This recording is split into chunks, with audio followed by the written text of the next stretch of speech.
Hello and welcome. My name is Biagio Mazza, Pastoral Associate at St. Sabina Parish in Belton, Missouri, and I'm here to welcome you to another Do You Know series question. Today's Do You Know question is, do you know why January the 18th to the 25th is always referred to as the Week of Prayer for Christian Unity? In order to understand this, it's important to go back to our own historical development with regards to Christian unity.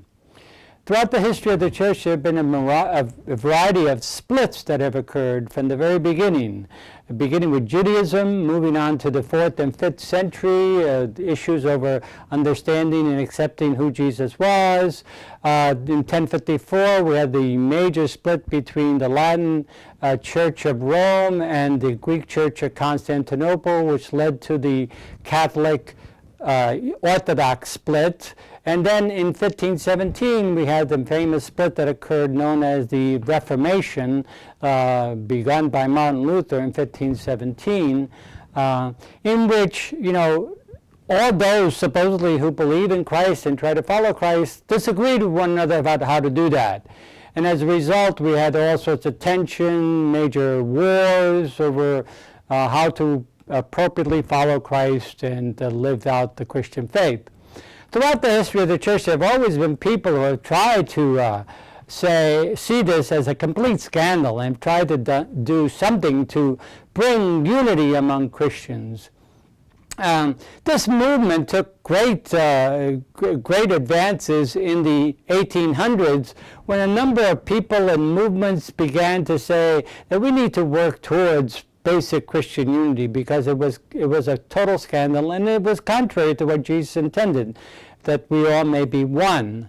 And so as a result, various movements were begun, which in the early 1900s began to flower. In 1908, Father Paul Watson, who was an Anglican, converted to Catholicism and began what they call the Graymore Fathers in Garrison, New York. And he worked very hard, or wanted the church to work very hard towards Christian unity. And in 1908 proposed that a week be spent focused on the Christian unity, and he called it the Octave of Christian Unity. And the octave, the dates that he chose for that were the January the 18th, which at the time was the feast of the the feast of the Confession of St. Peter, confessing Christ at Caesarea Philippi, and ending a week later on January the 25th, which was always the celebration of the conversion of St. Paul. And so that began to a systematic week devoted to praying for Christian unity.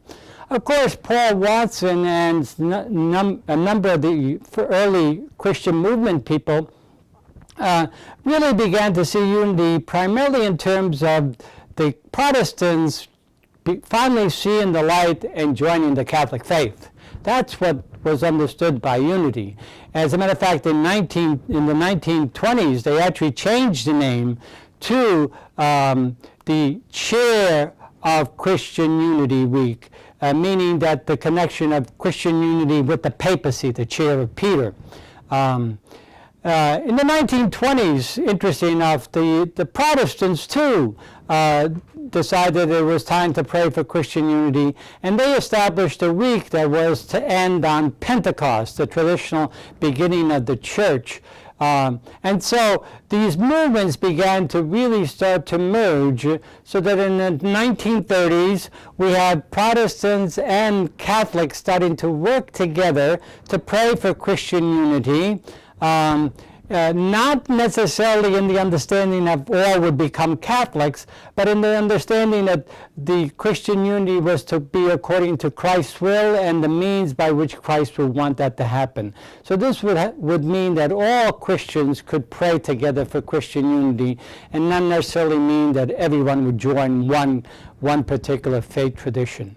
In the 1940s, when the World Council of Churches was established, they brought into the Week of Prayer for Christian Unity, as it's now being called, and by the 1960s, the Catholic Church came on board and approved right after the Second Vatican Council, approved working together with the World Council of Churches and the Faith and Order Conference of the World Council of Churches to produce material that could be used during the Week of Prayer for Christian Unity for praying and prayer services and various events that would happen to promote Christian unity.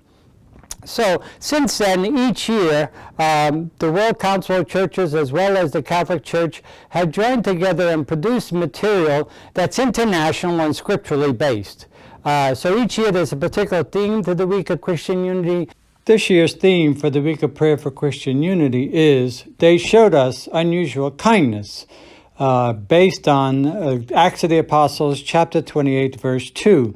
Where St. Paul was welcomed, after he had been shipwrecked, was welcomed by the natives of Malta, and they showed him unusual kindness with great welcoming and hospitality.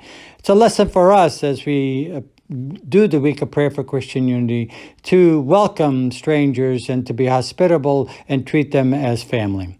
So I hope this has helped a bit to explain where the origin of the Week of Christian Unity came from and why the dates of January the 18th to 25th are still being used today as the time when we focus on prayer for Christian unity, and hopefully someday that dream of Christ that all would be one in him would be realized among all world Christians.